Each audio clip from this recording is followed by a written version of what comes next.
আপোনাৰ সমষ্টিত উন্নয়ন হৈছে নে নাই?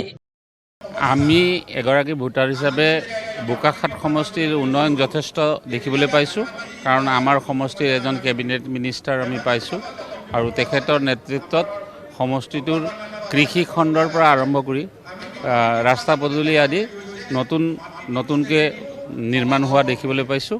আগৰ কেইবছৰৰ তুলনাত এবছৰ যথেষ্ট উন্নয়নৰ কাম হৈছে। এনেকৈ হ'লেতো যিখিনি আমাৰ দেখিছোঁ কৰিছোঁ সেইখিনিতো যথেষ্ট আগবাঢ়িছে কাম বন, নহয় জানো বাৰু? ৰাস্তা পদূলিৰ কথাটো ৰাইজে চবেই কৰিব, আমি কোৱা বুলিয়ে নহয় আৰু তেনেধৰণৰতো এটা হেৰি দেখিছোঁ আৰু উন্নয়নমূলক কাম। নেদেখা বুলিতো নকওঁ বাৰু, এইটো মিছাকৈ কোৱালেখীয়া হ'ব আৰু, নহয় জানো বাৰু? কাৰণ আমি এতিয়া স্কুটিখন লৈ ঘূৰিছোঁ, ৰাস্তা পদূলি ভালেই দেখিছোঁ, সঁচাটো ক'বই লাগিব, নহয় জানো বাৰু? আগৰ তুলনাত বহুত উন্নয়ন হৈছে।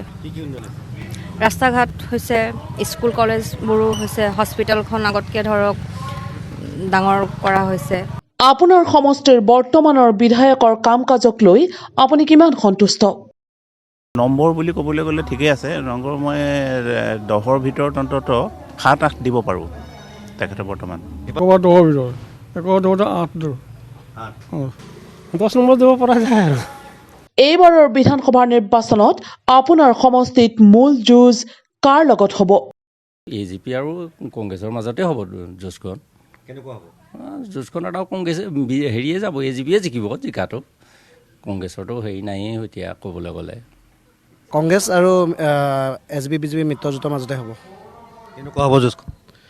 যুঁজখন